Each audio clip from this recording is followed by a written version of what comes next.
Hello, shooters, loaders, and casters. Welcome to the Georgia Shooting Connection Friday night live stream. Hope y'all had a good week. Thank y'all for joining us. CW, how was your week? It was an awesome week. Good week. Got to the range. Got a lot of reloading done. Made a couple videos. Good week. Good week. Rebel, how was your week? Bruise some ribs. If y'all see me wince if I cough, that's what it is. I'm not giving birth. I'm too old for that. I've already been through menopause. So, yeah, didn't get much sleep this week. Didn't eat real well. So hopefully next week I'm healing up. Next week will be better. Chad, how was your week? I had a good week. I had a good work week. Finally had some summer weather. And my week started off with my dad calling me and telling me that his scans come back and he's cancer-free in his right lung. Awesome. In his right lung. And in his left lung, it has reduced. So his chemo is working. That's awesome. Awesome news. Nice. Absolutely. That's wonderful. Great news. I'm trying to type hey to everybody out there. Yeah, me too. That's the best news that can be. Man, that's awesome. Yeah. Really, really glad to hear that. Six, how was your week? It was pretty good. Had fun last Saturday shooting that Indian fighter category. That was a lot of fun, man. Then took Penny to her doctor Wednesday, and they have decided that her hand is more important than her shoulder, so we're going to see a hand specialist on that next Wednesday. So. Yeah, trigger finger or something? Well, she's got carpal tunnel, and she's got the two little knots in there, and he's afraid that he can't do it himself, so he's going to send her to a specialist. Been there. And Relief the day after surgery. The day after surgery, it was wicked better. I slept. It was awesome. Well, they were talking about doing both of them at the same time, but the wrist is worse than the shoulder is, so they want to get it done before it gets more damage in it. Well, I wish her the best. All right. That's it for me. Awesome. Gene, how was your week? My week was so much better after I seen the dentist last week. Man, she had to pull 2 teeth. Both of them were cracked all the way to the root, all the way. And the one on my left side, when it cracked, it caused an infection that went up in my sinuses. So I thought I had a sinus infection.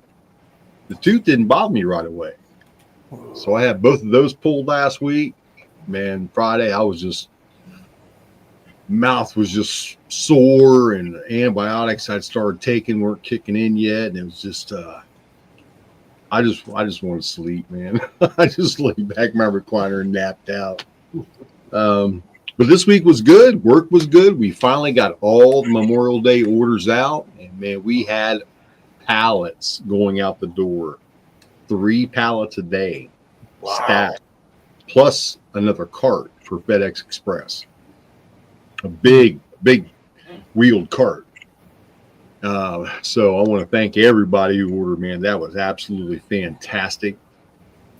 Everybody out there, if you all know Roger TR Prepper, you know who that is.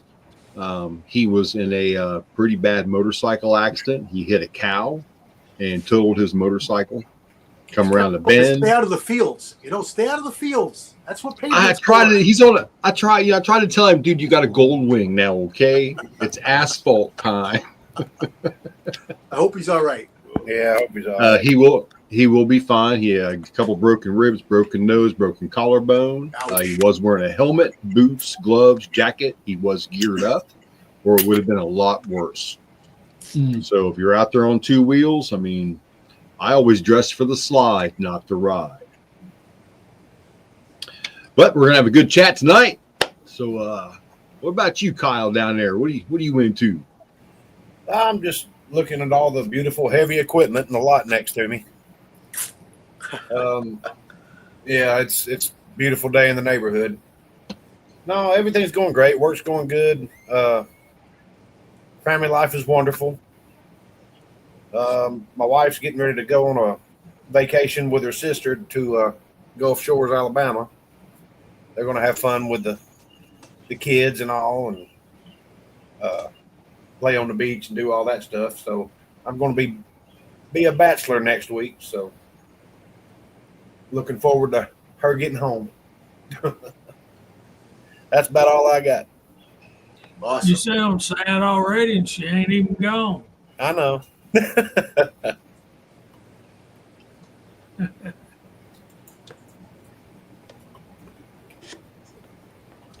Jamie, how was your week? I don't tell about it. Well, you gotta. Time to fess up. It was okay. It was good. Work's not fun. It's a 4-letter word. Right. So we're counting down those kind of days, because there are not many left. I don't think. I hope not. I pray the Lord blesses me with lots of days, but not too many more work days. There's my buddy Edward Petty. What's going on, brother? And Andy, did you get a link?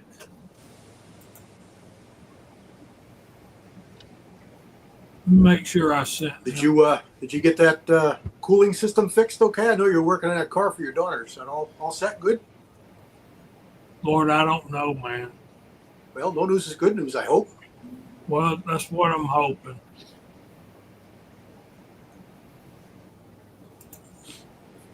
That's what I'm hoping. Yeah, he says he's busy playing with his new toy. I sent Andy a link. He got it. Okay. He got it. All right. He must be like me. Got lots of toys in the mail today. Oh, he's got a new toy. Goodness gracious. It was like Christmas today. I think I got 4 or 5 packages. I got a set of dies. I got a little elevator for the rear bag of my target setup. I got my barrel in for my contender. I got something else too. I got like 5 things. Really, really a good day. I got bills. Bills. That's another 4-letter word. He says it's a range craft. I got a kit into it this week to rebuild my air compressor. Something popped in it the other day when I was trying to fill up my air guns. I'm amazed at those. They used to be so much money, and then all of a sudden they're available for a halfway decent price, and now you can pick them up for, affordable means. Yep. What are we talking about?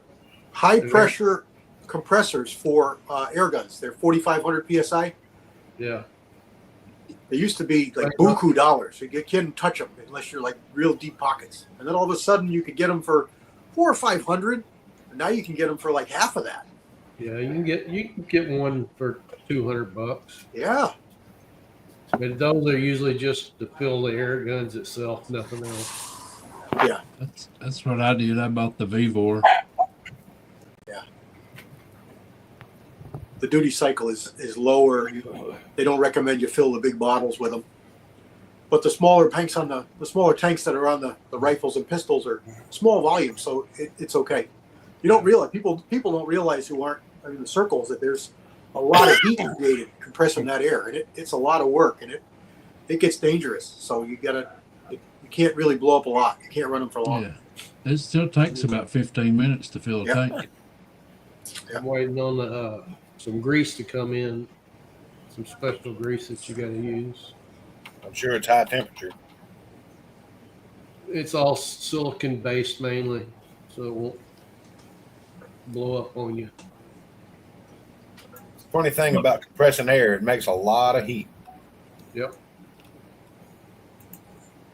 Oh, Andy got the Avalon Chrono. CW got one of those a couple Yep. weeks. Yeah, I love it. It's awesome. I got to try it out on air guns at the match, Ricky. I didn't tell you. My buddy had a target pistol that ran about 400 feet per second. I switched it over to air gun. Blip, blip, blip, blip. Read it like a champ. No Cool. problem. Oh, that's that thing you were with at the range with your buddy with, right? Yeah.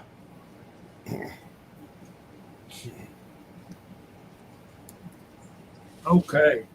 I'm thinking that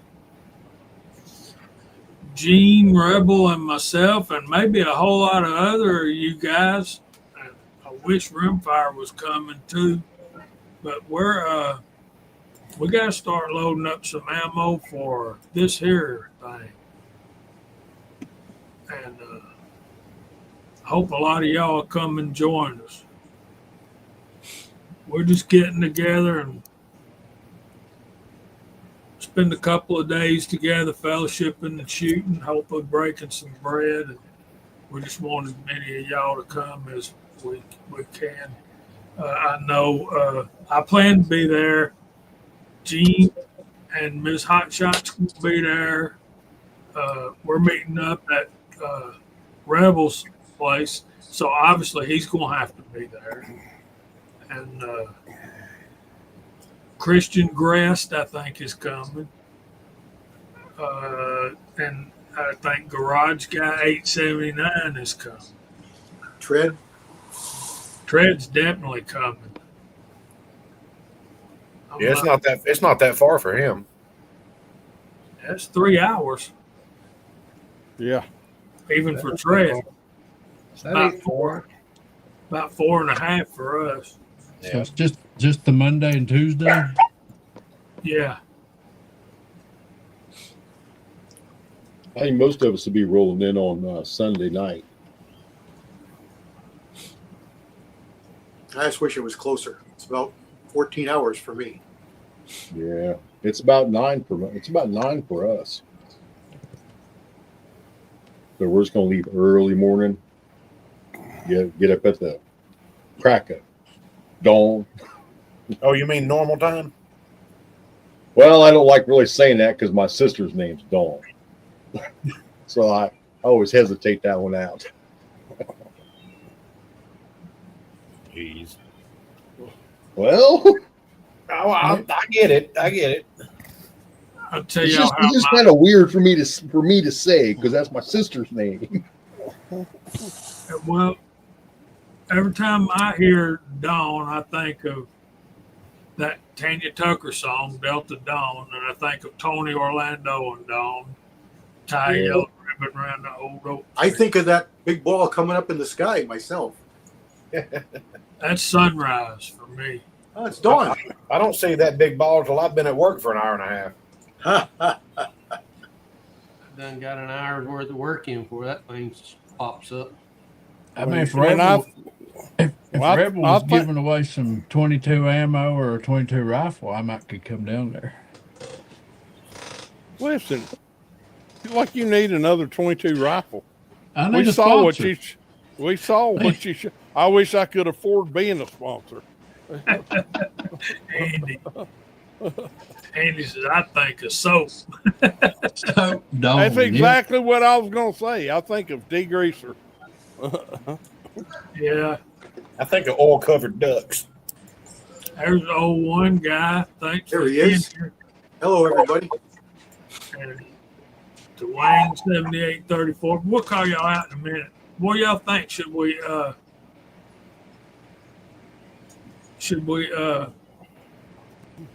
go for our first topic? 1892. Winchester 92. A Y'all John ready? Browning design. Yes, sir. So last week we talked about the Marlin 1888 and the 1889s. And remember back before that, we talked about Marlin's 1881 chambered in 4570. And that rifle was turning screws on Winchester. Remember, Winchester had scaled up their 73 in their 1876, but it just couldn't fit right to that 4570 cartridge that everybody wanted to. It was way popular, and it was even more popular back then than it is now. So then the Marlins 1888 and 89 and 4440 just added to that pressure that Winchester was feeling. So they felt they're being beaten at their own lever action game. So their Winchester 1886 design, designed by John Moses Browning, had leveled the playing field with the Marlin equaling to their 1881.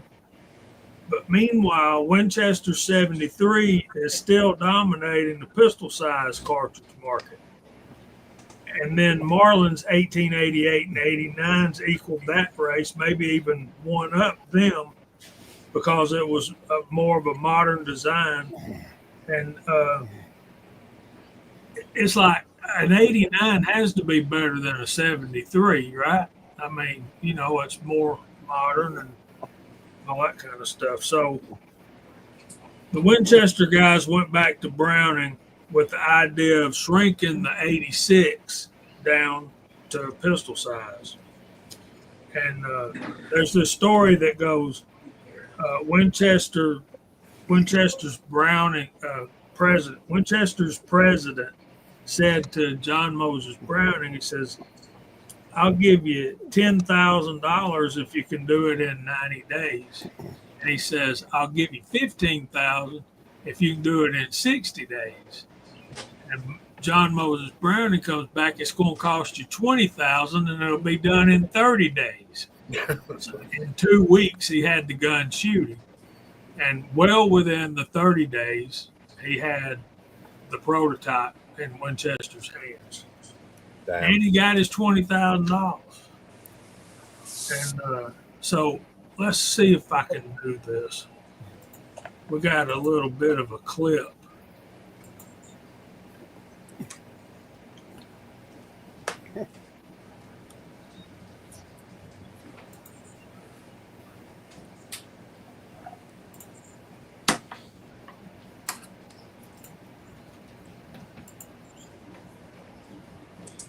Let's compare them more directly right off the bat. This is the 1873 and this is the 1892. This is the toggling system, which has a knee joint that keeps it in battery and safe to fire. And this has locking lugs that actually extend up and into the bolt, locking the system, making this is a very, very strong action. But what you'll see in what I mentioned earlier, the only way to make the 1873 toggling strong enough to handle cartridges, depending on whatever pressure you're trying to deal with, is to make it pretty big and hefty. In that regard, the 73, even in the same cartridge, is still a bigger, heavier gun. Now, the 73, though, the toggle link action, has the advantage of being extremely smooth. This is a very smooth action. The 92, due to the fact that it's got those locking lugs, you can see it's a little more clunky. Now, to anything but the most discerning shooter, honestly, in practice, it's not going to matter. However, that difference is one of the things that keeps me as an 1873 guy. That said, I think the 92 is the right choice for a lot of people. So let's go ahead and focus on that gun. As with all the Winchesters with a Kingsgate, you load through right here. And your tube length, which is also similar or equal to your barrel length, determines your capacity. So if you want more rounds in the gun, get a longer gun. It's really as simple as that. Get a carbine, you hold less rounds. Get something in between, you hold more rounds. Get a 24-inch barrel and you hold the most rounds possible. You could even get a 30-inch barrel in some instances and have even more rounds on deck. But for someone that was used to the 1873, this will feel no different to them, except it is substantially lighter and more svelte. In fact, just comparing them two next to each other, you can see it's a thinner gun, smaller, lighter, easier to handle. And if you're carrying a gun more than shooting a gun, that is an advantage, and that is something the 1892 brings to the table in a very good way. So The original 1892 only had one safety, and that was a safety notch on the hammer. And this Heritage still retains that safety notch. Now, all modern 19.2 manufacturers that I've seen, at least all the Brazilian ones, have this external safety here on top. What that does is it blocks the firing pin. I'm sure some lawyer came up with this a long, long time ago, and they've done this ever since. Just slip that to fire, and you see a little red dot, and that's good to go. It's a little ugly, but it's unobtrusive. It's not in the way. It's better than some crossbolt thing or something like that. But if you want to use the gun historically, that's what that safety cock is for. Now, this is not a toggle link action. As you move the lever, it actually drops the locking lugs. You can see that right there. And as those go down, it then starts to retract the bolt, which cocks the hammer, which makes it ready to fire in the next cycle, which is exactly like the original 73. A round pops out onto the lifter, which is right there. And as you close it, it then brings the round up, pops it out, and then chambers it into the chamber. At the final stroke of closing the lever, the locking lugs close, and it is now safe to fire. So another thing the 92 brings to the table that's not immediately obvious is it is technically a safer gun. Browning designed this very intelligently, and when you retract the lever, it actually also retracts the firing pin in the bolt. And that means that until it is completely closed and the lever is entirely forward, it is not possible for the firing pin to come in contact with the primer. Even if something's broken or there's dirt and debris jamming the firing pin, this mechanically pulls the firing pin away from the face of the bolt. The 1873 has an out-of-battery plunger right here, but all that does is prevent you from pulling the trigger. The firing pin's still floating in there, and if there's some dirt or debris or something forcing the firing pin forward, while I've never seen this happen, if that were to be the case and you close the lever, it would fire as the bolt closed. So there is an out of battery for the trigger, but not for the firing pin. This does better in that the firing pin cannot reach the primer until the lever is entirely and wholly closed. So definitely safer. Very similar sighting system, nothing really different there. Buckhorn, bead or not bead front sight, but lighter and more handy. So here's where I'm going to go with this. I'm going to go shooting in just a minute, by the way. I personally prefer the 73 because I'm a cowboy action shooter, and I want to cycle this gun as fast as possible on the clock at relatively or sometimes very close targets. However, most people don't need that, ever. The lighter weight, svelte nature, and handiness and safety features of the 92, for anyone other than someone drag racing these guns across the clock, the 92 makes a lot of sense. Another thing that makes a lot of sense is on the reproduction market, you're going to spend well over $1,000 on a 73 reproduction, probably $1,200 or more. And these 1892s, as of the publication of this video, are acquirable for $500 to $600, even in the same cartridge. So if you wanted to get into Deadeye at a brutality match, all you'd have to really do is decide what cartridge you want, 45 Colt, 38 Special. And unless you really want to be that guy, the 92 is probably your better choice. Oh, but wait, let's not go shoot yet. I have a couple more nerdy things to talk about with the 1892. Due to the different design, the other thing that is probably a significant advantage to the 92 is that there is no hole cut out here for the lifting mechanism. The 1873, the 1876, the 18... That's enough of that, don't you think? Yeah. He goes on to talk about dirt getting in the action from the underside. Crash is right, but safer is boring. I just hate the look of that dang. But there's guys out there who will sell you plugs to do away with that mess. I had to do that with my new Marlin. It had the crossbolt safety. And, yeah, there's Garage Guy. We'll go through the side chat in just a minute. We'll finish up the 92. I think all of us have one or have a reproduction. The Rossies are very affordable. He's got a Heritage now. Heritage has been taken over by Rossi, Taurus, and they're getting into the cowboy action game to an extent. You should be starting to see more and more of the Heritage Rough Rider models coming out for cowboy action shooting at a fairly affordable price. So another thing he pointed out in that video is the way the rounds are actually loaded into the chamber. With the 73, you've got that elevator. It comes straight up, and the bolt pushes the round straight into the chamber. But with the 92, is like the Marlin design, where the next round pops into the lifter, and the lifter raises like this, and it actually goes up and then in. So to me, that would mean a smoother operation, like he was talking about. But it also means with different lengths of cartridges, like some of us like to use wad cutters, but they won't feed in our lever guns. I think it could possibly lead to some lead shaving before the round actually gets into the chamber. Is that going to make a difference in accuracy? Maybe, maybe not. I don't know. I just have to test it.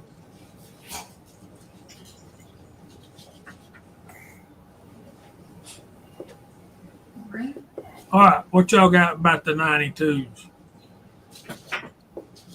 My favorite, since, you know, as a little kid watching the cowboy movies, and it's just iconic to me.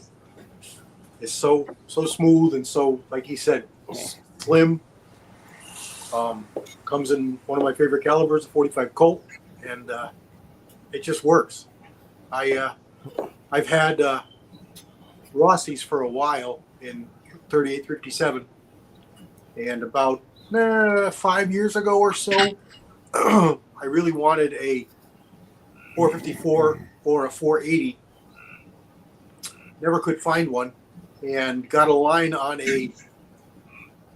one at a gun shop an hour or so away, and went up there to get it, and it was a 45 Colt 20-inch octagon. Not at all what I wanted, but the guy gave me such a deal on it, I bought it, and it was a beautiful gun, really nice. It's a earlier Rossi, but it's really, really nice. And two years ago or so, I walked into a gun shop, and there was 2 stainless steel Rossi's and 454 on the shelf. New models. They had brought them back out, and I bought it on the spot. And I love it. It's much smoother than the earlier Rossi's, much nicer fit and finish, and it's a fine rifle. I've got a number of videos on it on my channel. I put a red dot on it, which is kind of sacrilegious, but getting older, it's kind of hard to see the sights. And this one here, the Rossi's come drilled and tapped under the rear sight. So this is a base that's designed for it. It fits a reflex style, pistol style red dot. So it's pretty unobtrusive. You can still get your hand around the gun. You can still carry it at the balance point. It still points just as nice, just as good as with iron sights. It's a smaller sight, and it works for me. And I really, really like it. It's really handy, and it shoots really well. I love my Rossi 92 and 45 Colt. It's an older one, and it's very, very accurate. And I love my Marlin 95 44 Magnum. Both shoot well. Light, handy, slim.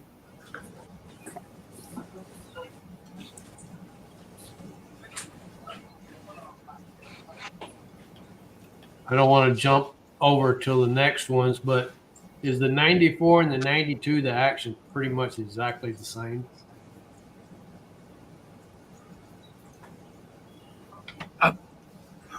The 92 is the smaller version, a scaled down version of the 86. I think it's going to be slightly different.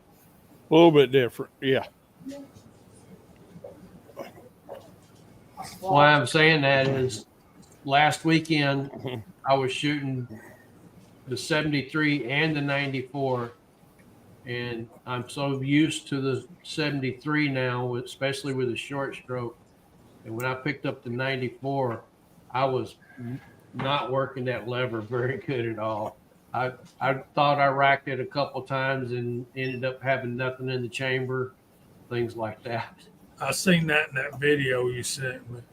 Yeah. Like, quit short stroking at 6. Yeah. And a couple of times the even though it looked like the bullets were all the way into the loading gate, they were still just cocked just a little bit. So when I went to fill that first round, it wouldn't load. Yeah, I think a lot of times you gotta stick that pinky finger up in there or something Yeah. and make sure that thing is all the way in there and seated. I think it did it to me twice.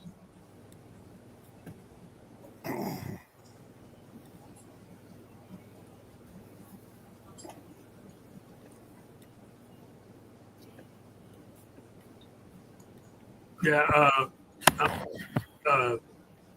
GGW said he got his really nice and slicked up. Mine's an older one too. It's probably at least 30 years old. But mine actually was in a saddle scabbard out there riding fences and doing all of that cowboy stuff. The guy I got it from told me that he'd killed 3 coyotes at 100 yards and out with that rifle. I believe it. With iron sights. So there's that. All right, let's take a break from the 92 and call out the side chat. What can we type in? 92. Well, that's obvious. So y'all type in 92 and I'll call your name out on TV. And Texas 6 is in first. He's on the panel and the side chat. Let's see. CW Longshot's in the panel too. Tim S. GGW Outdoors. Andy 79Z28. Bama Dad. Crashed. Senior Master Sergeant Bulldog. Garage Guy 879. Ron 2A Matters. Edward Petty, Kentucky Rimfire and Hobbies, is in the panel as well. Mr. Pollard is out there. James Pugh's out there. Glenn Davis. Alaska One Andy Reloading from the Hot Fight is in the panel as well. Dwayne 7834. Mr. Bob Babalina. Daniel God is my judge is out there. Dale Pogue. Bobby Barlow. Kyle Lusk is also on the panel.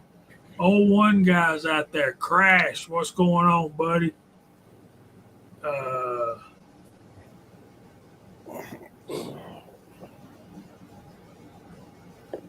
92 FS. I bet you're talking about a Beretta, aren't you?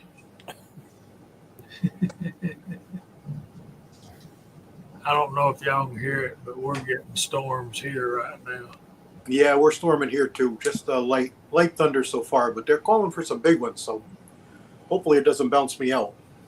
Well, I know if all of a sudden we ain't on no more, it's because we got struck by lightning. So anyway, thank all you guys for being here this evening. We appreciate y'all more than you'll ever know.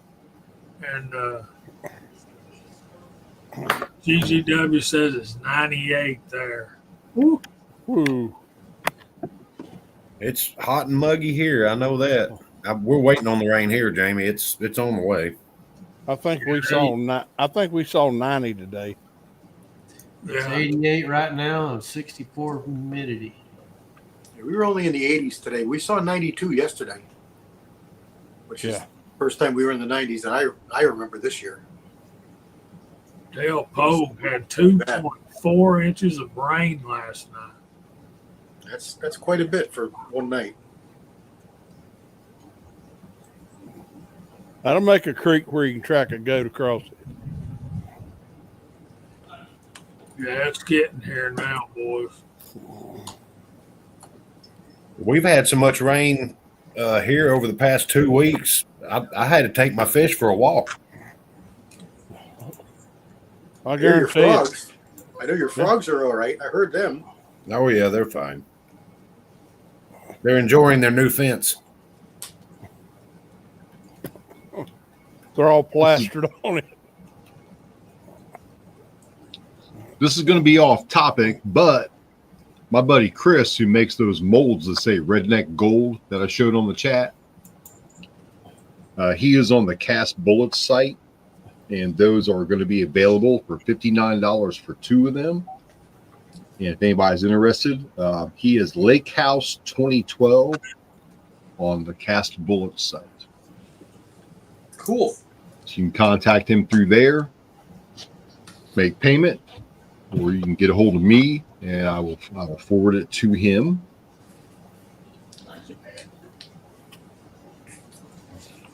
They make 2 pound ingots and they say Redneck Gold on them when you're done. 2 pound ingots. Just putting it out there. Just putting it out there. I just bought 2 from him. He stops in the shop at the Republic Ammunition every once in a while when he's in town, and I shoot with him at the Nationals. Worked with him his last national round. Really good guy. Knows a lot about what he's doing. So what? When Bama Dad gets a storm, it's about an hour to an hour and a half, depending on how fast it's moving, and it gets here. So typically, it goes from west to the east, and it'll get here, and then in about 20 minutes, it's in 20 to 45 minutes, it'll be over Kyle. I was going to say 40, 45, but yeah, we're all pretty much in a straight line. Abigail says her high was 91 today. Guys, it ain't the temperature so bad for us as it is that humidity. Like Dale Poe, it's 80 with 70% humidity. You see what ours is right now. 78 degrees and light rain and with a thunderstorm statement. So obviously it's 100% humidity if it's Humility. if it's raining. So Now it's only 66 degrees where I'm at, but it's 91% humidity. yeah. All right. It's just cold and wet. What I'm seeing here is it's right now it's 81, feels like 87 with 75% humidity, and it's going up. Look coming in here. Hey, Hillbilly. Hey, Somebody leave the fellas. back door open again. Good. Yeah, somebody left her open. I got Dean, in. that was your supposed to close that. Man, I forgot to lock the screen door. I'm sorry. Man, I am so sorry I'm late. It's summertime and a lot to do outside, and I completely lost track of time. And then we had to do dinner, and so apologize. I really apologize. Good. I've been listening on my phone though. Good show. Well, you know what the best timekeeper is of all, right? What's that? It's that big glowing yellow ball in the sky. When you don't see it anymore, it's time to come inside. Didn't your mama teach you nothing? Yeah, but we still have another hour and a half, 2 hours of daylight outside. Oh, then disregard my previous statement. Yeah. Man, he's halfway across the country from us, Kyle. Yeah. It's Yeah. getting close. Y'all hear that? Yeah, I heard. Dang. Yep, I heard that one. Yeah. Yep, they're saying here it'll be here in about 20 minutes. So we were all telling about our Rossi 92s. Kentucky, you got a Rossi or a Winchester 92 or one of the clones?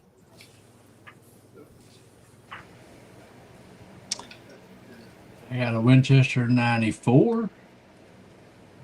Close, no cigar. Close. We'll be talking about that next week, though.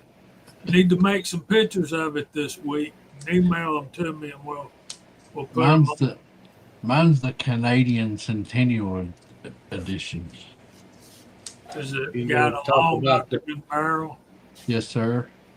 Cool. Are you going to talk about the Marlin 93? Well, I didn't know there was such a thing, but it would come before the 94, right? Well, that's the one that was in that video. I know. I seen that video, but I forgot about it already. Yeah. Mr. Bob has a Rossi 92 with a 20-inch barrel.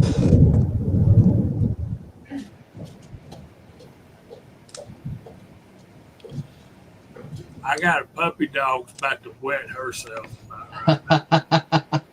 She gets so nervous when it thunders and lightnings like that. Well, Yeah, I just looked at the radar over where you're at, Jamie, and it's on you. Yeah. I got a Cocker Spaniel that hates storms, and she just heard that thunder on your microphone come and got underneath my feet. Our dog, Luckily, our my two dog, dogs aren't too scared of thunder. there's Toy Town Inc. Welcome in here, brother. All right. Well, while we're talking about our dogs, my boxer went to the vet today, and he's got to be neutered. Better him than you, buddy. Yeah, I see you're going to do the home method. yeah. He's got a growth. He's got a growth, and they got to neuter him to get rid of it. Oh no! My puppy dog Blaze, he was 11 months old when I took him. He weighed 55 pounds.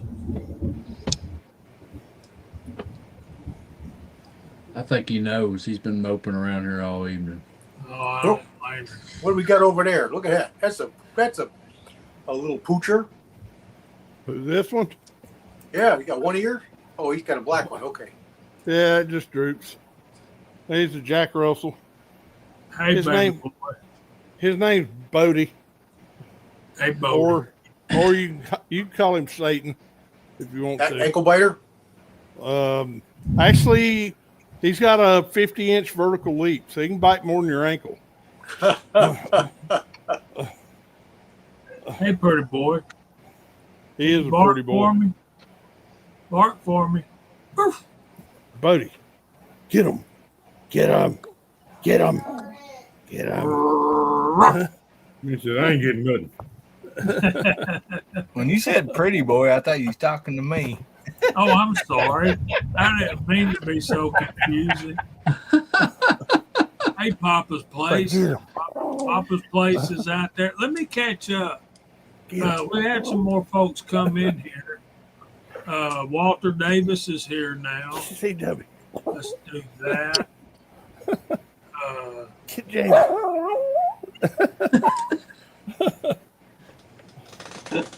I hate to hear that, Dale.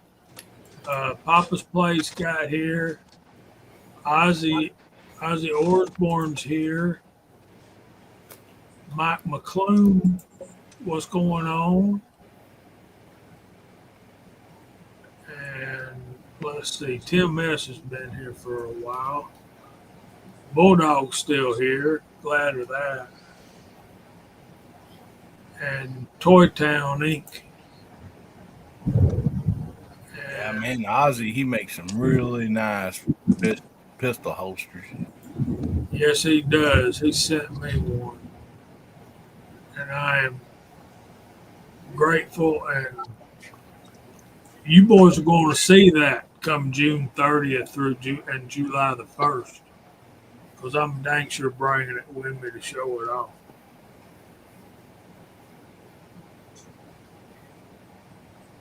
Very nice. Works great. Gun fits perfect in it.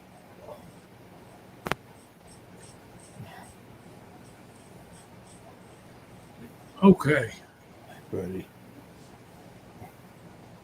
Anybody else got a 92? Do you not have a 92 6? Nope. No. Yep, I don't either. I got 73 nine. and a 94. I got a 92. Tell us about it. I like it. It's that shiny one, ain't it? Yeah. Well, Rossi, it's shiny. It caught my eye and decided to come home with me. I had a Winchester 92. My buddy still has it. We did some trading, or well, let's leave it at that. And so anytime I want it back, I get it back, but I ain't convinced him yet. So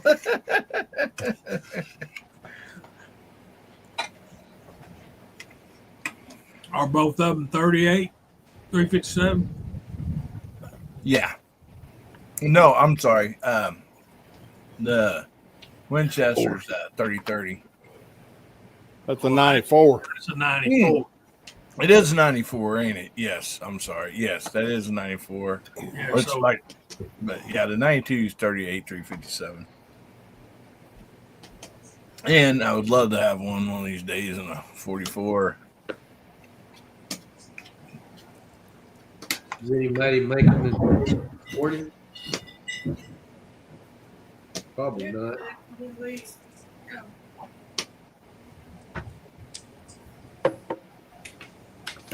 yeah. CW had the same experience.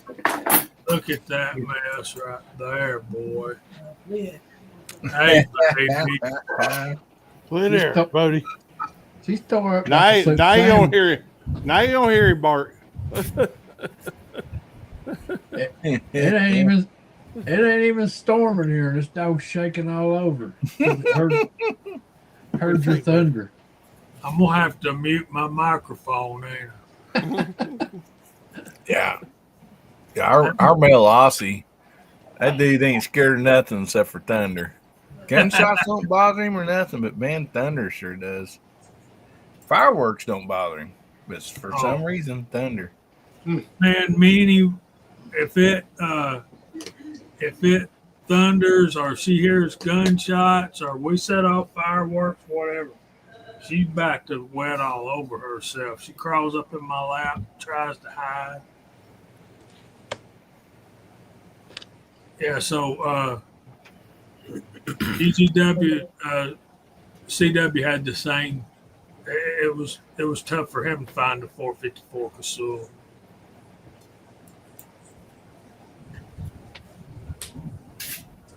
Buddy, you cannot lick the screen. I bet You that. like the camera. I bet that's a fine shooting rifle on 454 Casull. You doggone right. It's got to be. It's basically a 45 Colt Magnum, right? Yeah. Yeah. Yep. All right, let's Yeah. go. That actually it says a lot to the strength of the 92 action that was mentioned in the video, because some of the loads in 454 are 60,000 psi. 60. Yeah, Yeah. but Think about that. Most, like the 44 Magnum, that's you're talking under 40. yeah, but that same action a little bit sized up, and that 86 is Yeah. 5110s and Yep. Yeah, all but this they're stuff. relatively low pressure in comparison. You know, they're you're running 50,000, Yeah, but 60,000. I mean, that's up there with 270. I mean, that's pushing pressure. Casull just hurts. It just hurts on both ends.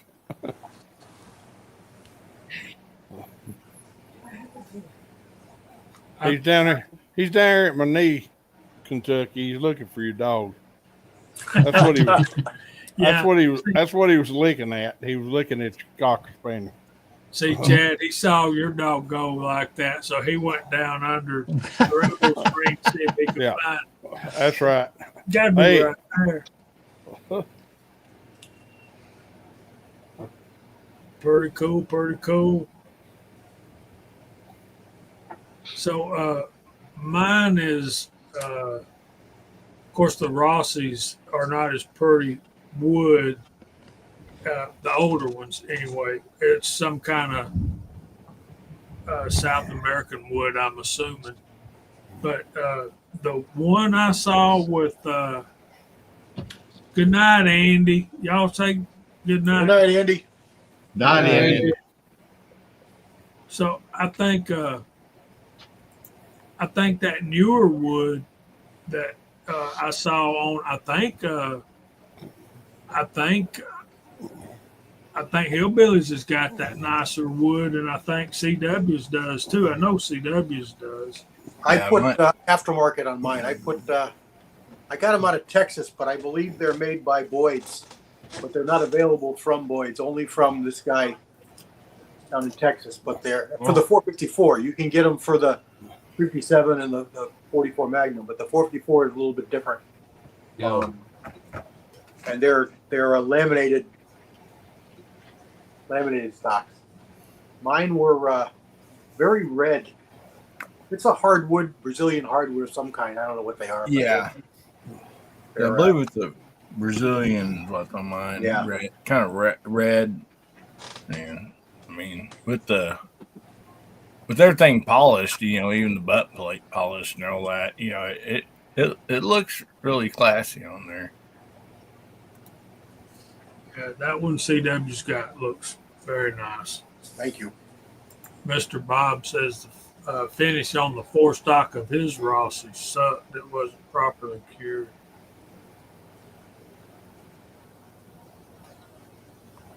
Don't be afraid to restock these things. You can get them. Boyd's makes some awful nice stuff. By restock, you mean buy another one? Yeah.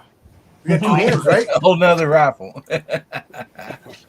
Keep buying them till you find one. There's none. I won't even charge a restocking fee.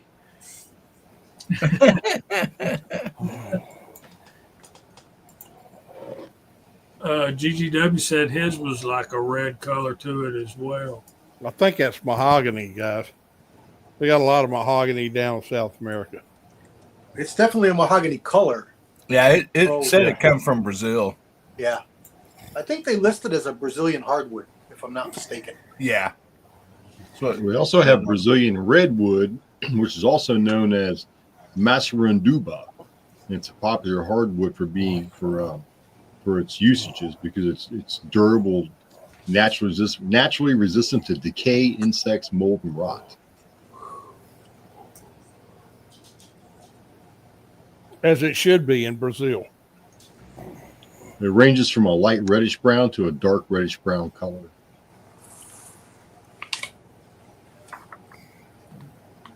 Very cool.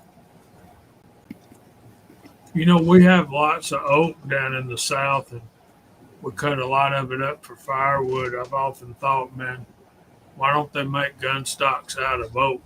And then put an axe to it to split it, and I realized it kind of split pretty quick, Then I thought, hickory don't split like that. Why not use hickory? Well, then you wouldn't be able to pick the dang thing up and waste it. Yeah. And then you smell red oak, and you call your gun, you name your gun cat piss. I mean, it just stinks. Oh yeah. Don't stink when you burn it in that fireplace, though, bro. No. No. That's the best wood ever. But yeah, that hickory, it outlasts the gun, no doubt. Yeah, but could you pick it up?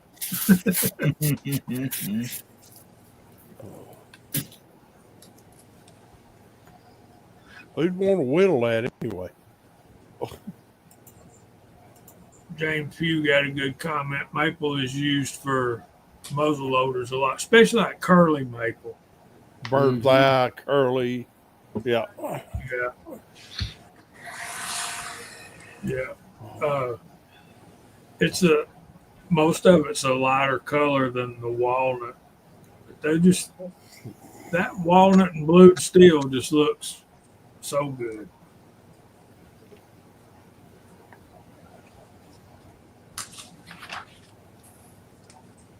Buddy. A little stick. There you go, Crash.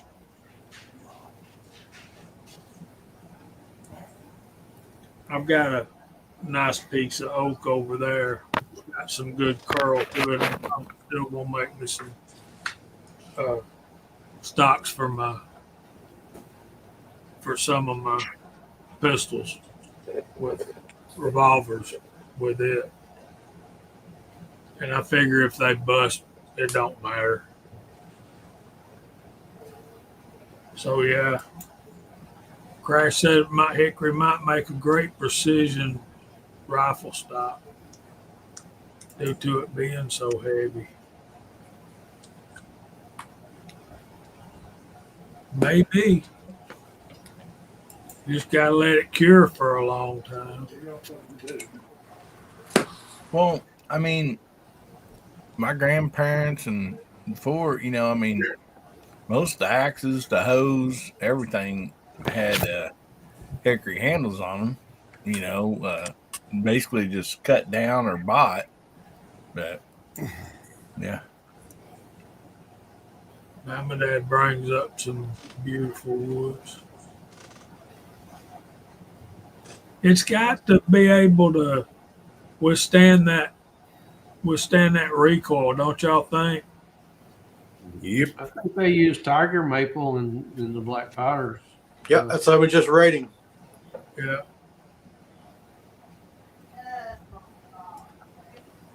Mr. Bob wants to poll us. What's the best stock wood for stainless steel, rifle or pistol? Stainless steel looks nice with nice walnut. I'm sorry. I agree. It's a nice contrast. It looks good together. Rosewood's nice. But to me, stainless steel I don't know, if you're gonna have stainless steel, you need to have something that's impervious. So you got to have I guess laminated could work, but I'd rather have a good aftermarket synthetic, either hand laid something. That's what I would want with a synthetic stock. I mean, with a stainless steel gun, because you're going to have it for the primary reason to have it is for imperviousness. So it would be enhanced with a good impervious to weather stock.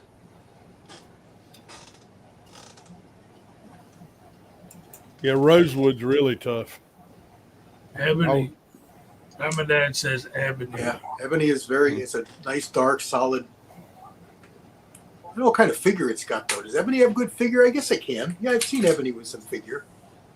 The wife's Stoker shotgun is, it's stainless. It's a wood stock, but it's painted black. Okay. Let me get over here. Gene, are you ready? Don't use thorny locust. Let's do it, Bobby. They do it. Do it.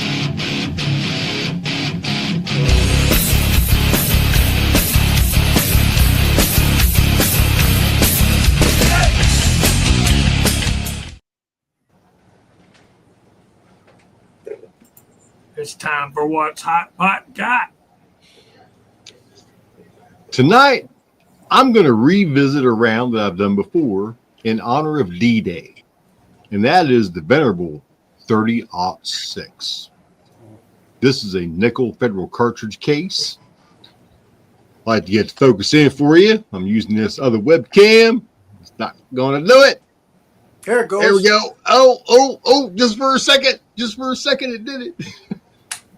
But this 30-06 cartridge has been used since, well, 1906. 1906. But you know, we've been through this before, but I wanted to bring it back up because of honor of D-Day. Today is the anniversary of it, so I wanted to bring this back to everybody and remind you of how good this cartridge really is. So, the most popular ammunition used during D-Day was the 30-06 Springfield round, specifically used by the M1 Garand rifle. The M1 was the standard service rifle for the U.S. Army at the time. It was known for its reliability and accuracy. While other calibers were used by various forces during D-Day, the 30-06 round was the most widely used by American forces. That's funny. The 30-06 Springfield cartridge is also a 7.62 by 63 in metric notation. It's called a 30, and Winchester actually called it the 30 Government .6. Introduced to the United States Army in 1906 and later standardized. It remained in military use until the late 1970s. So, with from 1906 to the late 70s used in service, it was used in World War I, World War II, Korean War, and the Vietnam War. The parent case for this cartridge is actually a 30-03 Springfield round. The ballistics on this go from 150 grain, 165, 180, 200, and 220. The 150 is a 2910 FPS. 165 is a 2800. 180 is a 2700. 200 is a 2569. And 220 is a 2500. Now, the M1906 maximum range was originally overstated. While the M1906 cartridge was developed, the range test had been done to only 1,800 yards. Distances that were estimated, but the estimate for extreme range was incorrect by almost 40%. That's a lot. That is a lot. So what they did, the firing test performed around 1918 at the Borden Brook Reserve, Massachusetts, Miami, and Daytona Beach showed the actual maximum range of this cartridge is 3,300 to 3,400 yards. That's a long ways, folks. That's a long ways. But I wanted to bring this back up to light just in honor of D-Day and show this 30-06 nickel-plated cartridge. I wish you'd focus better, but yeah, there we go. Look at it. Oh, it does for a second. This webcam just doesn't like me. That's what it is. But that's what Hot Pot's got tonight. But I definitely want to thank everybody for ordering from Republic Ammunition for the Memorial Day sale. We are going to have a 4th of July sale as well. And that 700X and 700 and 800X went out the door faster than you could shake a stick at it. Man, that's phone calls were flying in. Do you really have this? My boss is like, yes, we do. We have some of it. And it's all gone. Everything we got 2 pallets of it in. So everybody that got that, good for you. Good trusty powder for a lot of different cartridges and calibers. That's all I got tonight. Thanks for reminding me it's D-Day. Y'all watch this.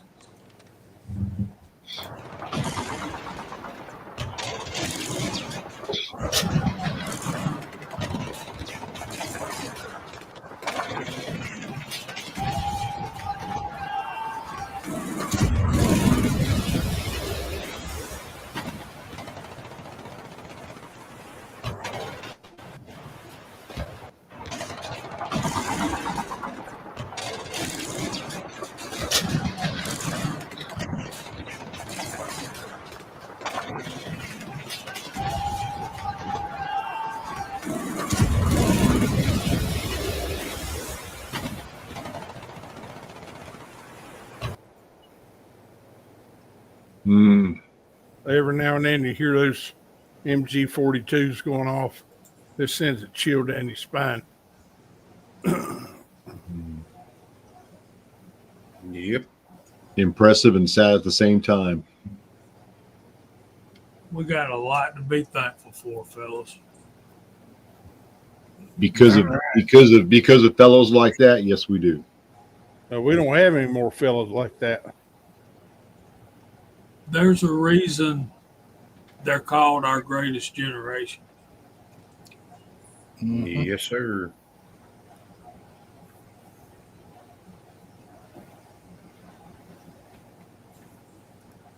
I got a picture of my grandfather hanging up in my reloading room. And he actually landed on Normandy.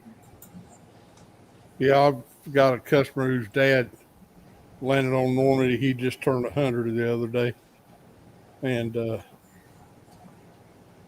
he don't know much, but he remembers that. Yeah, when that movie Saving Private Ryan came out, Oh, dear God. I took my grandfather to see it, and he made it through about 3.5 minutes. Yeah, those first scenes are pretty rough. He got up and said, I'll be in a truck. I said, "You all right?" And he goes, "Hell, I lived it. I ain't got to watch this shit again." And I'm like, "Okay, my bad." There's Dad, all of my uncles were all over there. I don't know if any of them was on D-Day, but it was over there sometime.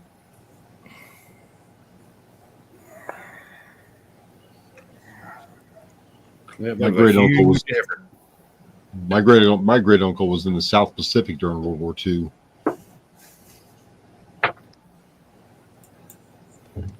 One of my great uncles was in Patton's Third Army in North Africa, and followed him to the Battle of the Bulge.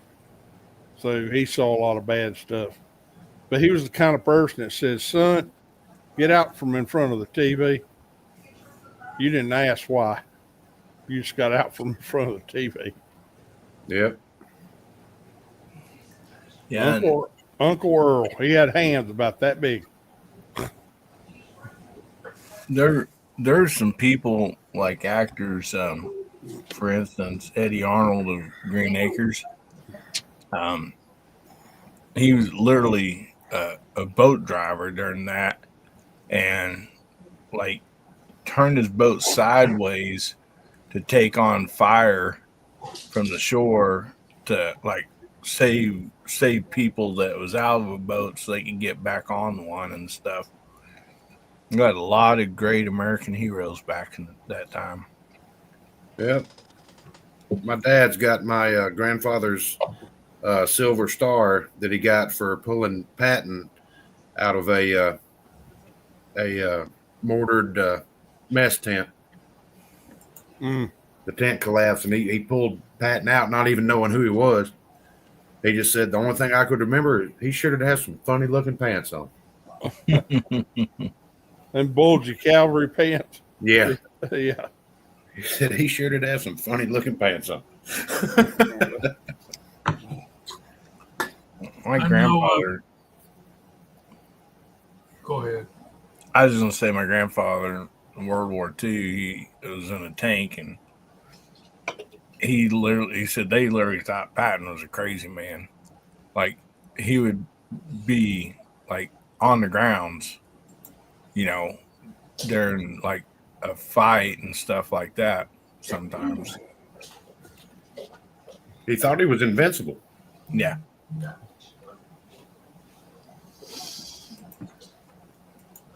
I know I've told y'all this before, but my granddad was on the second landing craft to hit the beach on June 6, 1944, in the LST 508.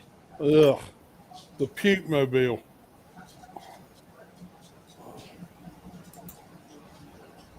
Yeah, kinda. Yeah.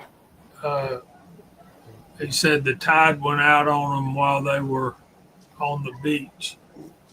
And of course, he was an old man before he'd tell me any of this, but they were pinned down for 12 hours until the water got back up. They were able to float off the beach. And these LSTs are not small ships. He was attached to the USS Lexington.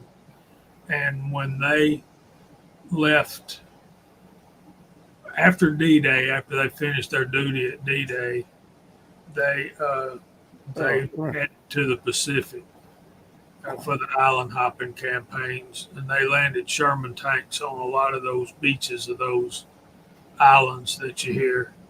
Now, my ex-father-in-law, Stuart East, my son and daughter's granddad, my ex-wife's dad, he was in Patton's Third Army as well. He was infantry and attached to the Third Army, and he brought back some unbelievable stuff. I mean, daggers.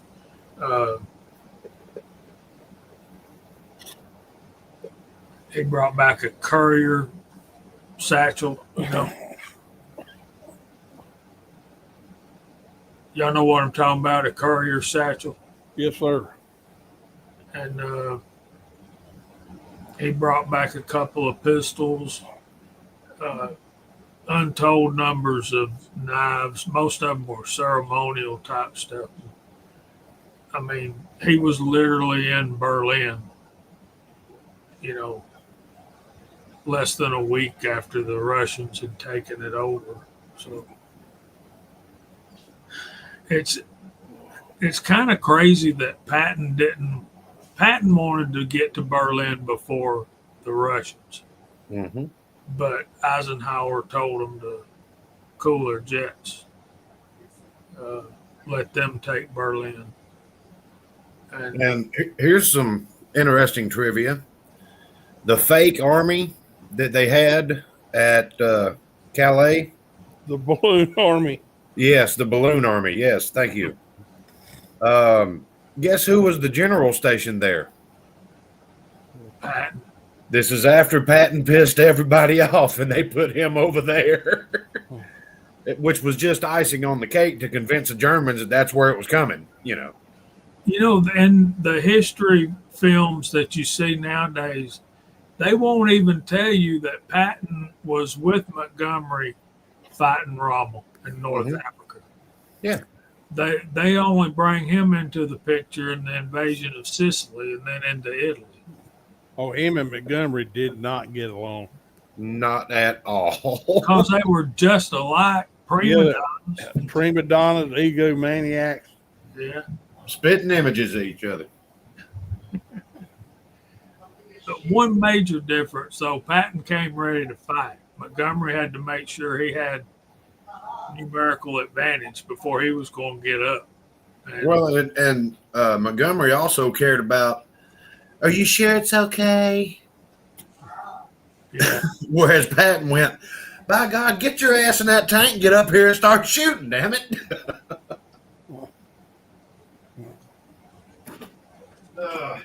If any of you guys out there have not seen Patton with George C. Scott, it's a very worthwhile watch. Oh, you'll want to stand up and salute during that first speech. Yeah. I'm going to tell you what, though. Get ready. You better pack a lunch. It's a long movie, but it's damn good. I think it's 4.5 hours long, Jamie? Every bit of it. Yeah. It's a long one, but it's good. It almost ranks right up there with Gone with the Wind as far as length. The Godfather, Gone with the Wind. Here's something rather humorous. My mom and dad went to see Gone with the Wind when they were dating, and they went to the theaters. And right at that spot where she goes, as God is my witness, I'll never be hungry again. They thought that was the end of the movie. That's when they changed the reel on the projector. It was the intermission. They thought the movie was over. And Dad's like, that movie ended weird. Oh, that's just getting started good. Right. They didn't know it for another 20 years, and that was only the halfway part of the movie. Oh, they left. Yes, Oh, they Lord. left. They thought it Bless. was over. Bless. Sorry. Now, my dad, that says, that comment right there tells me a whole lot of stuff right there. Mm-hmm. Your neighbor's granddad was in a concentration. Oh, Jesus. He, thank you, Dale Poe. Yeah, Sergeant York's another great movie that's long but worth to watch. Yep, Yep. that's one of my favorites right there. Yeah, it is. Ma wants you, Alvin. So my Ball. boss was, we were watching some Smithsonian history shows, documentaries during the week. Today, working on Chromebook. Not today, this past week in my shop. We have a sighting. Uh-oh. Oh, no. Count us down, Chad. 3, 2, 1. Hey! West Coast weirdo. Speaking of which, I ain't talked to Mock all week this week. I had to call that boy over the weekend. It ain't right for me not to talk to him for a whole week. Jamie, I'm gonna take this opportunity to jump out and take these dogs to the bathroom before my stuff gets started. So, Okay, you got a link? no, Hillbilly, you got a link? Yeah, I'll put it up here. Yeah, thank you. So yeah, Jamie, I'm gonna do the same thing. I'm falling out. Okay. All right. Okay. I'll be asleep in 5. So okay. Thank All right. both of y'all for being here. Y'all get over and watch Chad. What's your topic, Chad? What's your topic tonight? We're gonna talk about some range conditions and how you prepare for them and combat them. Good deal. Good deal. So, Have a good chat. Good seeing you. Thanks for all right, joining guys. us. Good night, Good Mike. being here. Great Night, show. Mike. Thanks for having me. See y'all next time. Thank Good you. night, guys. Not KY. Nah, bud. In case y'all didn't know, Rebel bumped up some ribs, so we're glad he was here for as long as he was. Probably a little medicated, too. Yeah, well, we all do what we have to. Did y'all enjoy the talk about the Winchester 92s tonight? Sure. Oh, Great. yeah. Great rifle. Mm-hmm. Great rifle. And we'll get on the Marlin 93 for next week. I did see a video of that gun in action, and it is over at on Six's channel.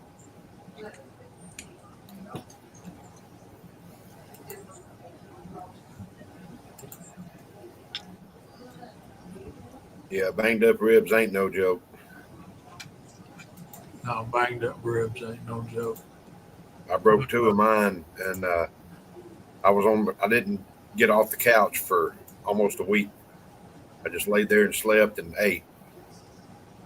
Couldn't get up, couldn't move. Good night, Bulldog. Thanks for being here, buddy. Good night, Chuck. Let us know when you want a link, buddy. I'll send you one anytime. Anyway, there's the link to Chad's live stream later this evening at 10 o'clock. So if y'all ain't busy and you ain't tired, go over there and check them out. Gene, do you see the message from Mark? The side chat?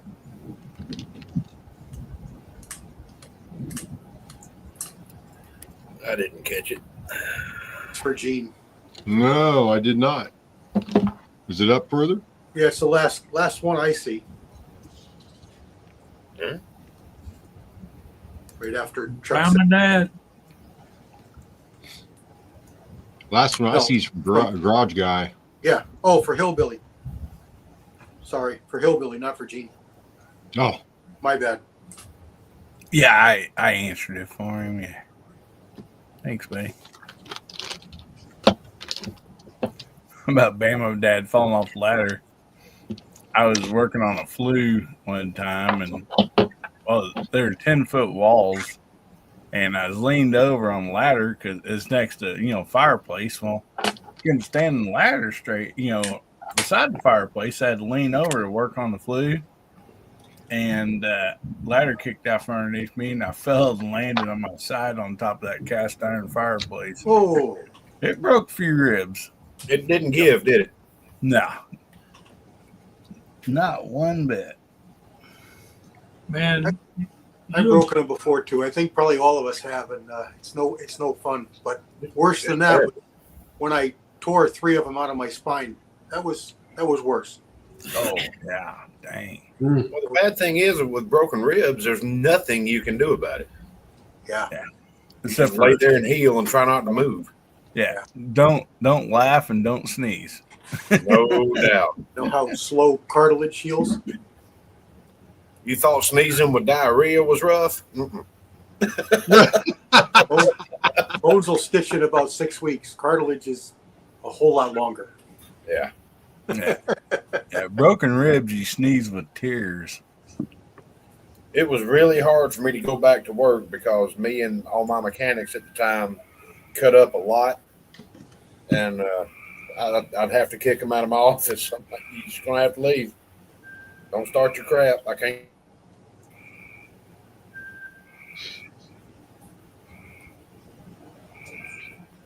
Yeah, you're right, Garage Guy. That hurts just thinking about it. Yeah, it was no fun. It was no fun. How in the world did you do that, if you don't mind me asking? Car accident. I Oh. slept standing up for 2 months. Oh, Couldn't lay down. It was Goodness. miserable. damn. You were in the Army. You know about sleeping standing up. You can do it. Oh, yeah, I can do it. Yeah, you Angels can do see me do it. It ain't a good night's sleep, but it's rest. That's when a Murphy bed comes in real handy. Just leave it Oh, against the Lord. wall. That's funny, Hillbilly. That's funny.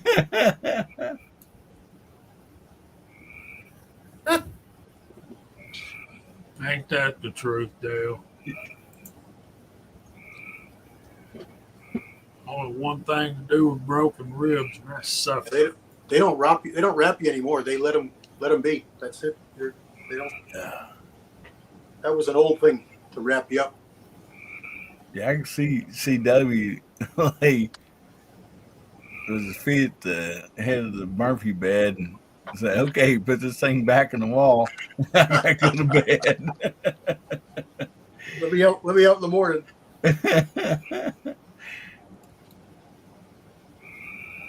Damn. Yep, I got a little nook outside my bedroom here in the hallway, and I've got a bookcase. I pushed the bookcase back, gave me about a foot. I just wedged myself in there. That's all I could do. I mean, I had no relief sitting down. I had no relief laying down. I stayed on my feet all the time for months. Dang, man. Kind of wanted to put your head in one of them things they used to put people in that got their wisdom teeth cut out. Yeah.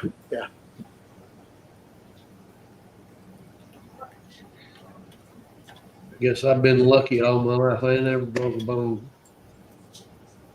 Well, fingers and toes ain't that big a deal. Yeah, it hurts. It sucks. Yeah. Tape you a popsicle stick to it and be done with it. Put up with it. But I fell down a staircase on an angled staircase. You go down and turn and go down again. Yeah. And I tripped and fell down that and hit that banister and slid down to where that top post was at. Broke 2 ribs. Mm. You know what I did? I had one of those belly band holsters. I got it for a review. So I wrapped that belly band holster around me tight and went about my day. Dang six. I've broken every bone and dang near joint in my body, and not at once either. And I think I had something like 14 different places stitched up, but it just from being a dang daredevil and being stupid most of Well, it. that's same Yep. way. Same way when I was a kid Yeah, in the 60s and 70s, just acting stupid. yeah. Been in car wrecks and just I had him pull me and my bicycle to the top of a barn so I could ride it off the barn. That took care of 2 limbs and some stitches right there. About 7 years old. Yep. What's that country song there? The girls like it or something? I met the farmer's daughter. I broke 2 legs and 1 arm, but I met the farmer's daughter. Yeah. Yeah. Got stampeded a few times. We'd get up in the trees and have Buddy run the cattle through there and try to jump off on back of the cattle and ride them. And Yeah, I remember running in the bullpen, getting the bull to chase you. That was, but goats were the worst. The goats were the worst.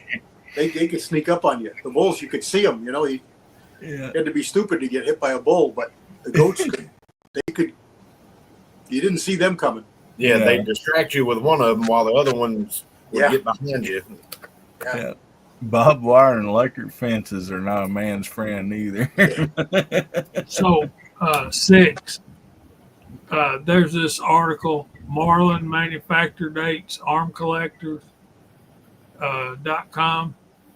Marlin lever action rifle serial numbers 1883 to 1906 includes model 1881, 1888, 1889, 1891, 1892, 1893, 1894, 1895, and 1897.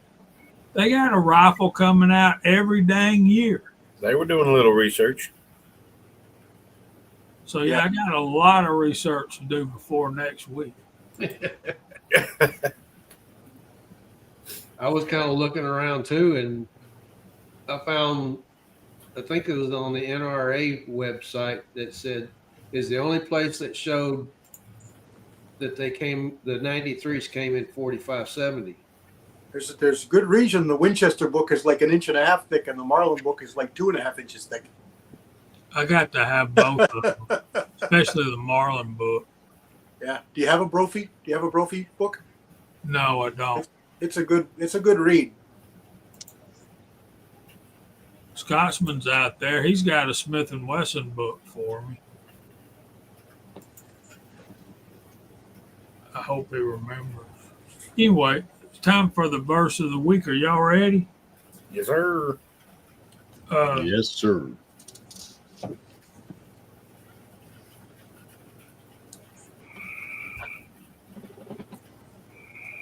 Tonight's verse of the week. Let me see. Get over here. We're going to start going through some of the classic verses from the Old Testament. One of my favorites is Jeremiah 29:11, which says, "For I know the thoughts that I think toward you, says the Lord, thoughts of peace and not of evil, to give you a future and a hope." So we'll put that up here in a minute. We'll dig into it a little bit. But first, a little background. The southern kingdom of Israel, basically the tribes of Judah, Benjamin, and some of Simeon, were carried away captive to Babylon in 3 steps over a period of about 19 years from 605 to 586 BC. And God had ordained that Judah would spend 70 years in Babylonian captivity because of their sin, their rebellion, and mostly their idolatry. So God basically dictates this letter, which is Jeremiah chapter 29, from himself to all the people carried away in captivity. MacArthur's note on verse 2 of that chapter says that this letter was written shortly after the deportation of 1990, 597 BC, which would have been the second occurrence, and it included the king and the royalty of the southern kingdom. So in this letter, God basically is telling the Jews to build houses, plant gardens, make friends, grow your families. What does this tell us? It tells us they're going to be there a while. And he also addresses some of the false prophets. God also told them to pray for the peace of the city. And then we get to the verse of the week, Jeremiah 29:11, which says, "For I know the thoughts that I think toward you, says the Lord, thoughts of peace and not of evil, to give you a future and a hope." So in the midst of this letter, God includes a message of hope for all his children through all eternity. And what a great comfort that is, that our great creator, what a great comfort and a great encouragement to know God thinks about his children. So I love the wording in this particular verse, Jeremiah 29:11. God not only has thoughts of us or about us, but toward us. That gives you more of a sense of action. So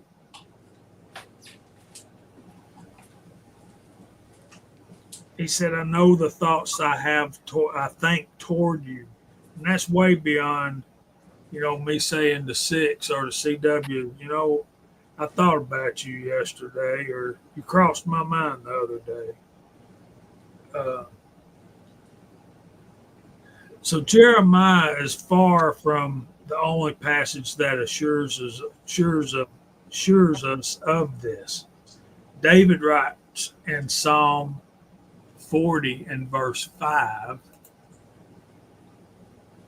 "And your thoughts toward us cannot be recounted to you in order. If I would declare and speak of them, they would be more than can be numbered." And again, David writes in Psalms 139, verses 17 and 18, "How precious also are your thoughts to me, O God. How great is the sum of them. If I should count them, they would be more in number than the sand. When I awake, I am still with you." Beautiful stuff. There's a reason they call David the psalmist. So it's hard to realize we're in the mind of the creator of the universe, to me.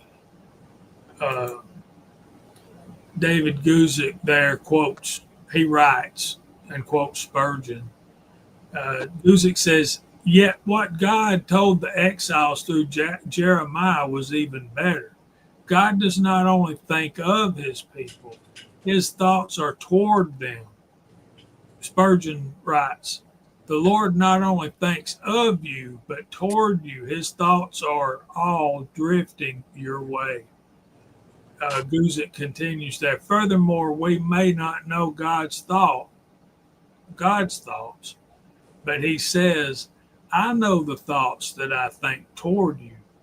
Spurgeon again says, "Brethren, we cannot know the thoughts of the Lord because we are too high for our conception. They are too high for our conception, or too deep for our understanding. Yet the Lord knows them." We're right there, the second part of this verse. What are those thoughts? God's thoughts toward us are prosperity. And I'm not talking about TV preacher prosperity. I'm talking about thoughts of peace and not of evil, to give you a future and a hope.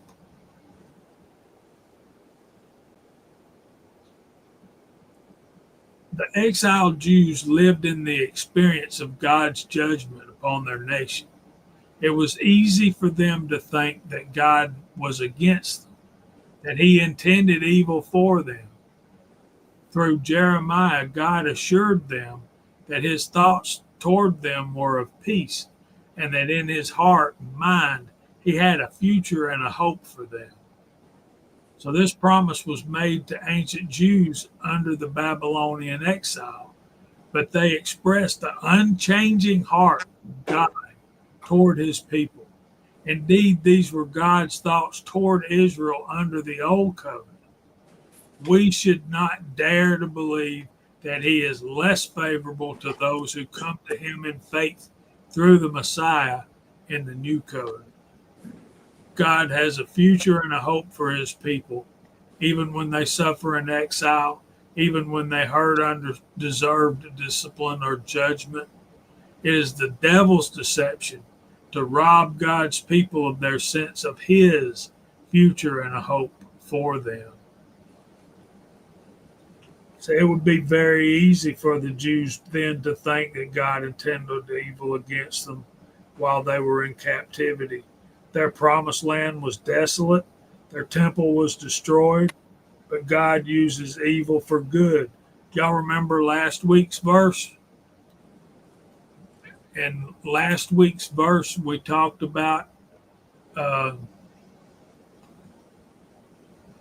Genesis. I think it was chapter 50. But as for you, you meant evil against me, but God meant it for good in order to bring it about as it is this day, to save many people alive. So not only was a future and a hope, a return from exile for Israel, but Meyer there writes, God had a special purpose in allowing the captivity of his people into Babylon.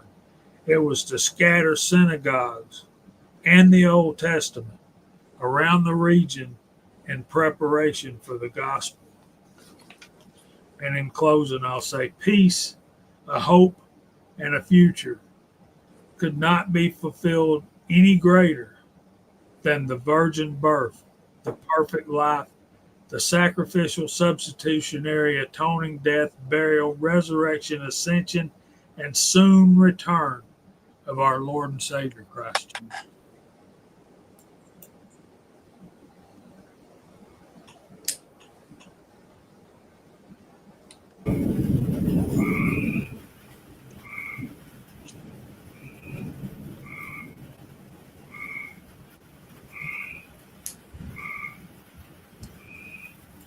A good note from Bama Dad and another great verse. There's Led Smith. What's going on, brother?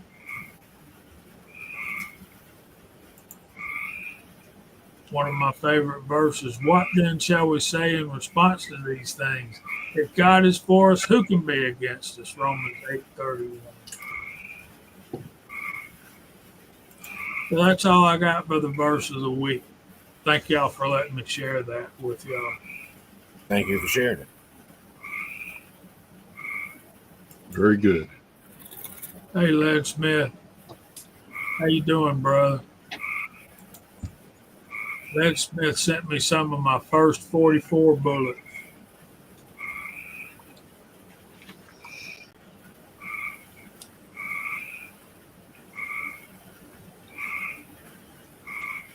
CW didn't send me any 44 bullets. You know what he done? 6. He rounded up 3 molds and sold them to me at a steal of a price. Sent me 3 molds. Well, I know you got 4 then.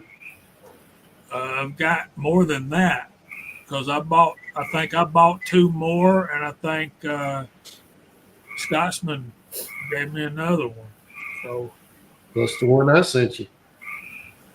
plus the one you sent me, which is one of my favorites. I got a peanut butter jar about 3/4 of the way full of them bullets. I just cast up a bunch 2 weeks ago of that 200 grainer 45 that you sent me. My buddy's got a 45 auto single shot he built. He's a new suppressor owner, and he wanted to build a barrel to shoot that he could plink with. So he decided on a H&R handy rifle in 45 auto, and then he needed a bullet. So I sent him a couple different bullets, and he liked that 200 grainer that you made up. Jamie, we're gonna have to get together for a casting party one day. Yeah, we do.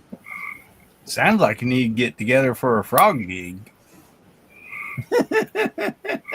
You leave my frogs alone. They're going through trauma right now. At least they're Hillbilly, getting you some didn't rain. have no. I'm sorry, Hillbilly. Did you not have nothing to add to the verse of the week? I mean, you covered everything really well. You know, there. When I heard on this, the one thing that in Psalms there, when David says, if you should count them, they'd be way more than the number of sand. I mean, just get you a pail of sand and try to count those grains of sand. Yeah. You know, that really should bring, in perspective. And it's just amazing, stuff that we can't even comprehend, Yeah. So I need to go down and visit Led Smith. He don't live that far from me. And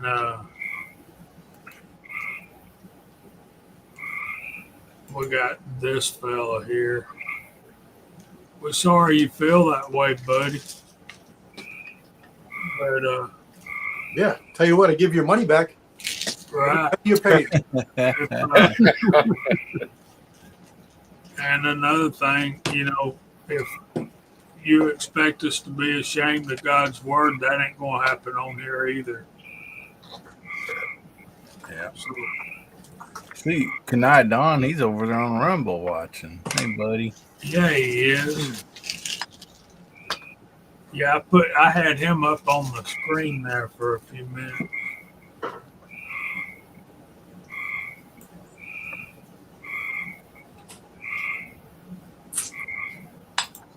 All right. We should probably start getting ready to go through the room here and clear the deck for Kentucky Rimfire and his live stream. It's all right, Ken. That's fine. If you're sharing God's word and there ain't no opposition, you're probably not doing it right. Yep. So, anybody else got anything before we start signing off here? I'm good. I think I need to do a bunch of research on all them Marlins. They're coming out with a lot of different models, right? We might be doing this a long time, guys. But it's fun. It gives us something to learn about and something yeah. to talk Yeah. about.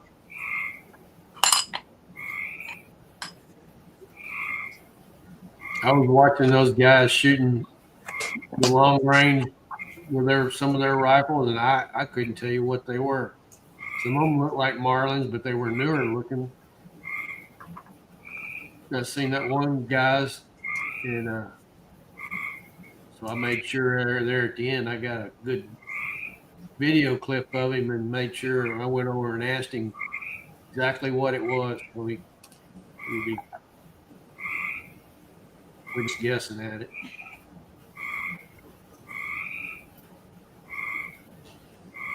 Yeah, Led Smith, I got a week coming off, the week of the 4th of July. But if I get down that way before, I'll give you a call. That's Kyle's frogs. My people. Well, Coming in here as we're about to sign off. Mr. Walter, how in the world are you doing? Am I early? I'm glad you're feeling better. Yeah, I was pretty groggy until about 30 minutes ago. Then I was hungry and I shoved some food down my throat and You feel a whole lot better. woke right on up. You're not quite so green in the gills anymore. All right. How are we doing, everybody? Good morning, Walter. Good. eh? Well, Good. better now you're here. Yeah. Thanks. Oye, senor. I'm a little bit lighter than I was a couple hours ago. Oh, they fill you with helium? Yeah, well, that and they took some away. And I'm still giving up some of the helium. You see me muted, you'll know why. Yeah. I got 3 pillows I'm sitting on, so. Bad part is most of us on here understand what you're talking about. Yeah. The old ride on a silver snake. I don't know nothing about that. They knocked me out before I do that. They do knock you out pretty hard. Say goodnight to Ron 2A Matters. Glad you was Good here. night, Ron. Night, Ron. Night. Night. All right, we're going to go through the room. We're going to let Hillbilly go first because he's got to get over there and help Chad. What you got coming up, buddy? Oh man. Well, first of all, I want to say thanks for having me. Always a great panel and side chat. Always love it. Well, if people out there don't know, I've been doing the hard seltzer challenge. I got targets I've worked on for quite a while, and anyway, we have a BB gun one from 7 yards, a pistol one from 7 yards, bench rest rifle from 7 yards, and I was thinking I had a lot covered, and then I got a email and was like, "Hey, bro, you forgot the cowboy rifles, iron sights." So we just added a cowboy challenge also, which is just straight iron sights. They don't have to be a lever action, but it does have to be iron sights. I shot like the opening video this week, and then next week I got coming out. I shot it with the Rossi, and so it's a lot of fun. I really enjoying that too. But yeah, I just got some targets out for people to do, and we're gonna do it all this month and maybe into next month for a while.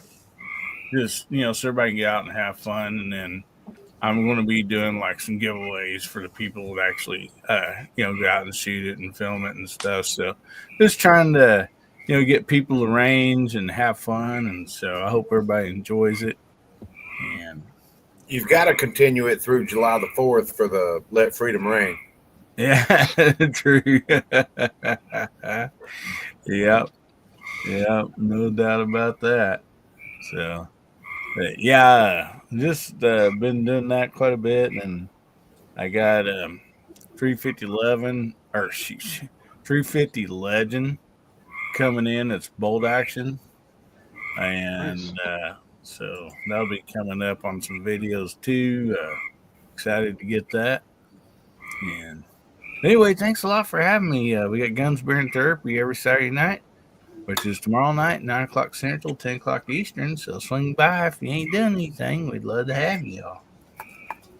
Thank you for being here, bro. Good deal. Thanks for joining us. I appreciate it. Thank you very much. We appreciate it. Walter, was you able to hear the verse of the week, man? No, I was out in left field somewhere until just about 20 minutes ago, so I missed it. What was it? What was the verse? I'll go read it. Jeremiah 29:11. J29:11. Okay, I'll go read it. Yeah, not Jeremiah was a bullfrog. We know you're bullfrogs. Anyway, fellas, I'm gonna hop right on out of here. So, See what you did there. I see what you later. did there. Take care. Night. See you, brother. Good night. Bye. See you, buddy. There's Chad Kelly. What's going on, brother? Okay, we got to get busy and get out of here. We're running short of time. Yep. What you got coming up, Walter? Let's see. We got video posting tomorrow. Another video with the M1000 balance. I think I'm not quite done with that. I got a little bit more to work on that. I've got another video Monday that's going to come out. The next piece of the I want to get started in casting.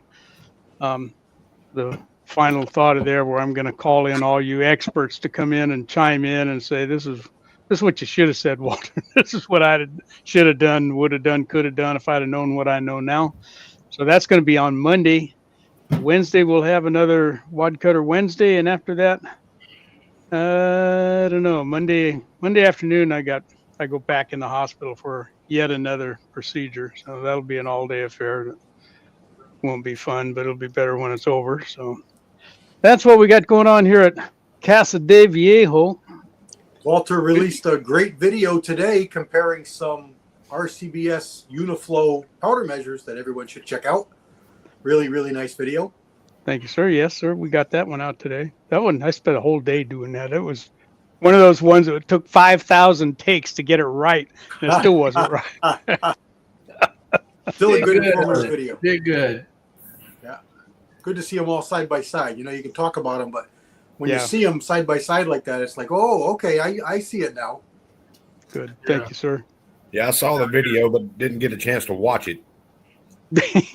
Yeah, I gotta watch that in the morning. Go ahead, Kyle. What you got coming up, bud? Whole bunch of nothing. I know we're running out of time, so I'm going to keep it nice and short and sweet.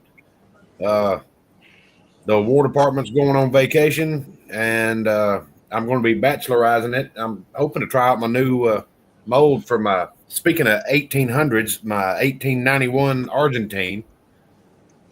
Hoping to try out my new mold for it and see how they cast and, you know, what they come up to and, you know, grains and measurements and all that stuff. And maybe I'll video it. I don't know. I know I can't show the casting. I'll have to go full Viejo on it. But, yeah, we do need to get together and have a casting session or 3. Yeah, we do, buddy. Thanks for being here, man. Thanks for having me, guys. You and the frogs. My people. 6, what you got coming up, bro? Oh yeah.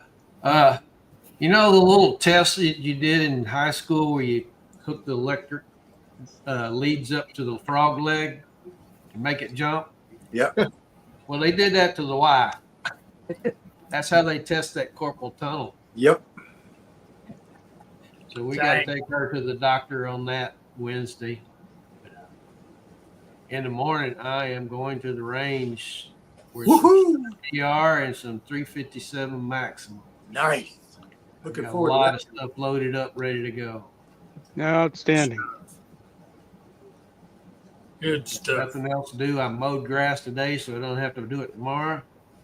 I'm going to range. Good deal. Good deal.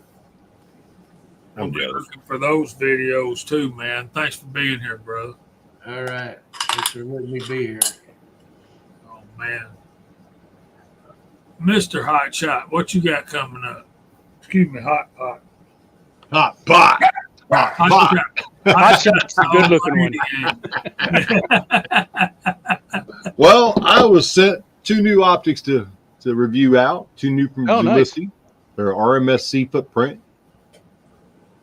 So I'll be doing a couple videos on these and some range time.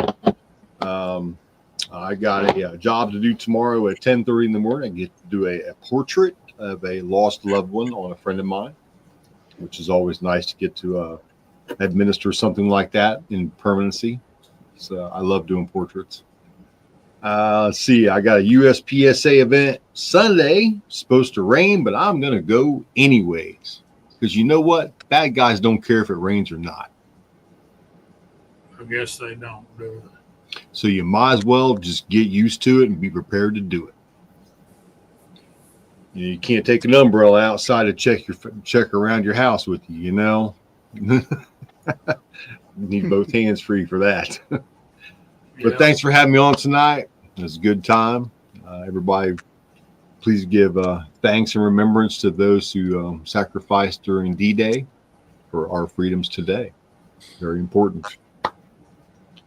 I want everybody to have a good, blessed weekend because it's only once around the ride. So always remember to keep blowing the smoke. Amen. Thanks for being here, Gene. CW, what you got coming up, bud? Well, I dropped a short just before we went live, about 6 p.m. tonight, Eastern Standard. So I gave you a little hint about something that's coming up. Just got in the mail today, back from the gunsmith. So that's going to be fun. And I got another video dropping on Monday, another on Thursday, and maybe something in between those two. We'll have to wait and see. But I got stuff in the queue out through the middle of July. So I got lots of stuff coming up for everybody. Hopefully people find it interesting. Getting a lot of good feedback on the contender stuff. So a lot more of that. Got a couple of other projects going on. I got to get back on the 357 maximum bolt action. I've had a lot of comments wondering how that's going, and I haven't really done much of that. So we'll see what else comes up, but having a lot of fun, having a good time, working up loads on a couple of different rifles, and having a lot of fun with these contenders. So those of you that like it, there'll be more to come.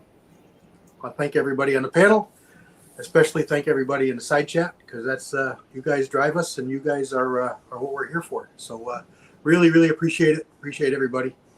Thanks for visiting us for a couple hours here on Friday nights. Absolutely. Thank y'all so much. All you guys in the panel, all you guys in the side chat.